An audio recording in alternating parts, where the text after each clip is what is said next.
人生の中で起きる出来事すべてに OK を出すとどうなるのでしょう。なんでかよくわかんないけど、拡大と成功の方へ押し出され、想像を超えた展開が現れるとしたら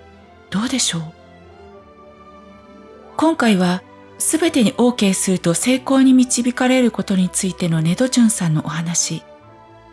最後にマイケル・アラン・シンガーさんのすべてに OK した結果、瞑想したいだけだったのにいつの間にか大企業の CEO になっていたというお話をご紹介します。出来事が目の前にやってきます。例えば、病気になった、人事異動があった、子供が進学した、転職した、引っ越ししたなど、もっと小さなことまで、出来事が起きると自動思考が暴れ始めます。すごい悪いことが起きた。どうして私っていつも運が悪いんだろう。怖い。どうしたらいいんだろう。そんなこと言ったかと思えば、いや、チャレンジというものは大事だとか、急に全然反対のことを言い出したり、こんな風に自動思考は暴れます。いろんなことを言います。そうすると胸に刺さるように、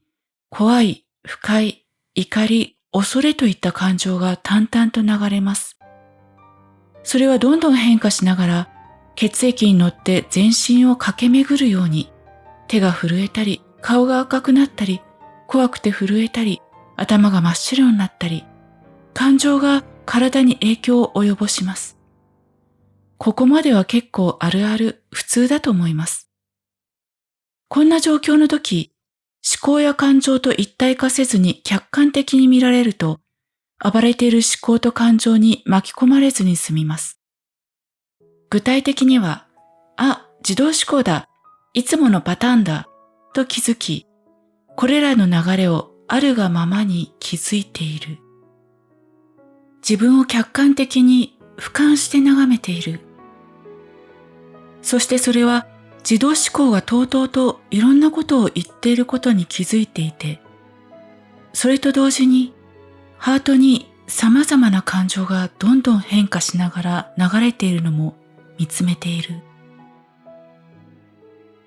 そんな気づきの目で眺めながら、すべてが荒々しく流れていくのを待ちます。その上で、出来事に対して OK って言います。この OK っていうのは、嫌いな人を好きになるとかじゃないんです。嫌な出来事が起きたことに対して無理やり感謝するとかでもないんです。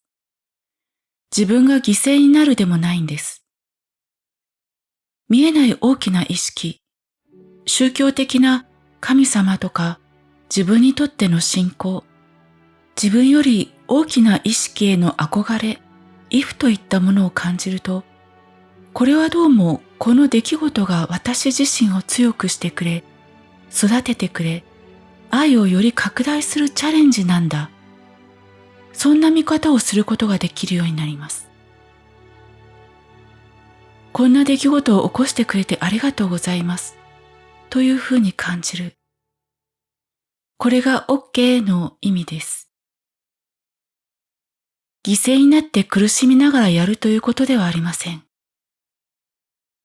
一つその奥に大きな意識があって、それが私の人生にいろんな出来事を配してくれているからこそ、OK って言ってみる。チャレンジしてみる。そういう感じで OK って言います。大きな意識体が私を導いてくれている。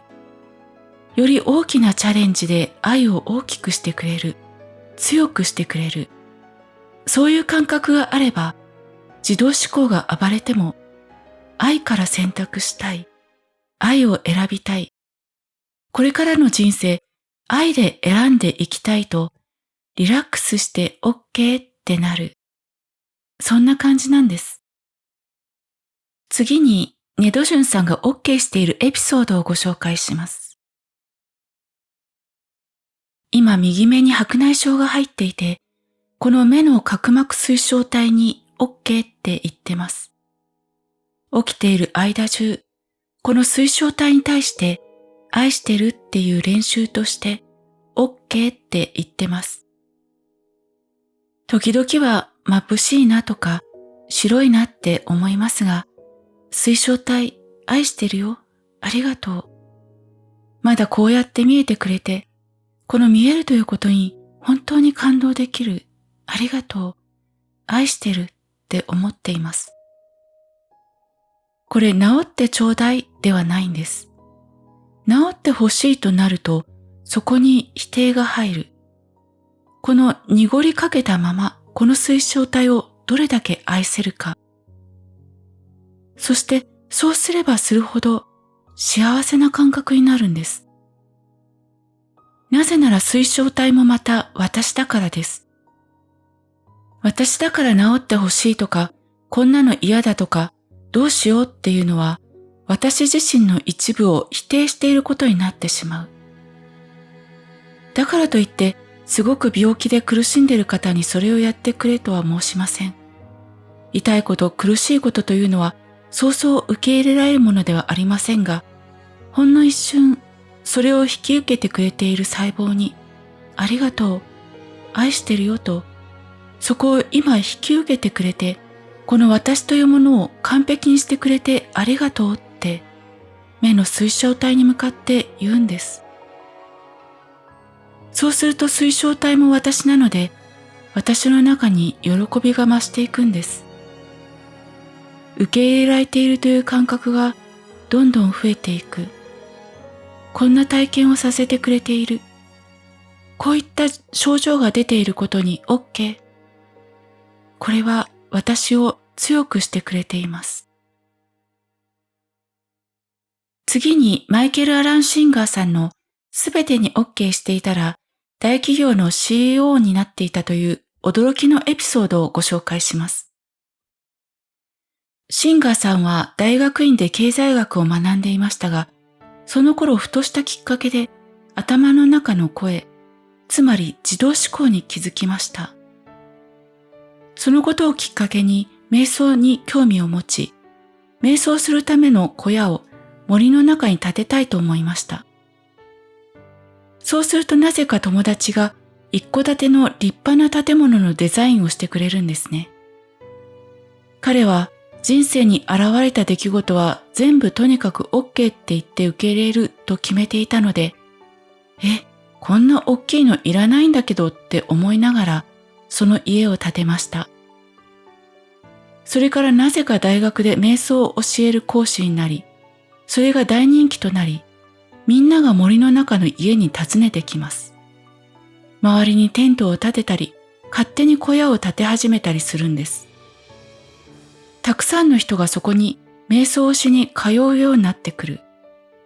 そしてなぜかその周りの土地もどんどん回ってきて、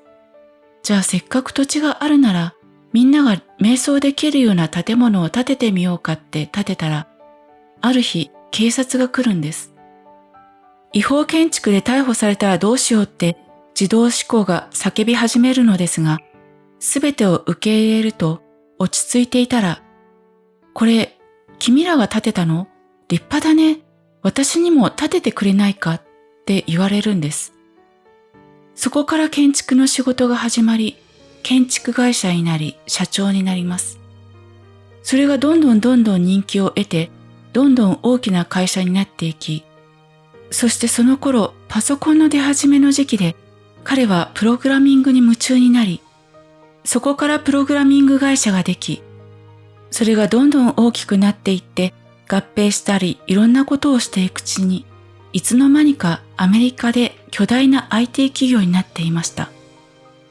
そもそも当初はただ瞑想したいだけだったのに、いつの間にか IT 企業の CEO になっていたのでした。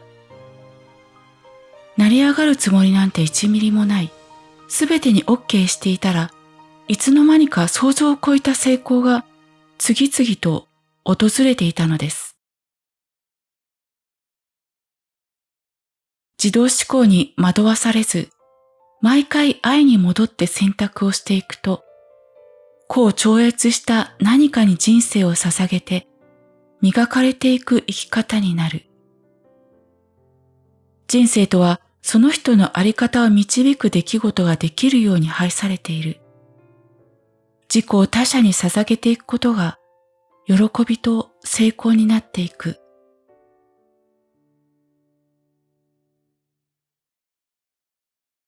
いかがだったでしょうか？すべてに OK って結構難しいかもしれません。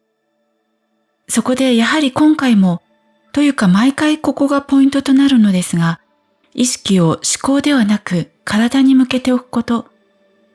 体の感覚とつながっていると大きな意識存在を感じられ、様々な嫌なことも悲しいことも私自身を強くして育ててくれるって感じられて、すべてに OK ってできる。そうするとまるでわらしべ長者のように、いつの間にか想像を超えた展開と景色が目の前に広がり、その奇跡のような成功にただただ圧倒されるかもしれません。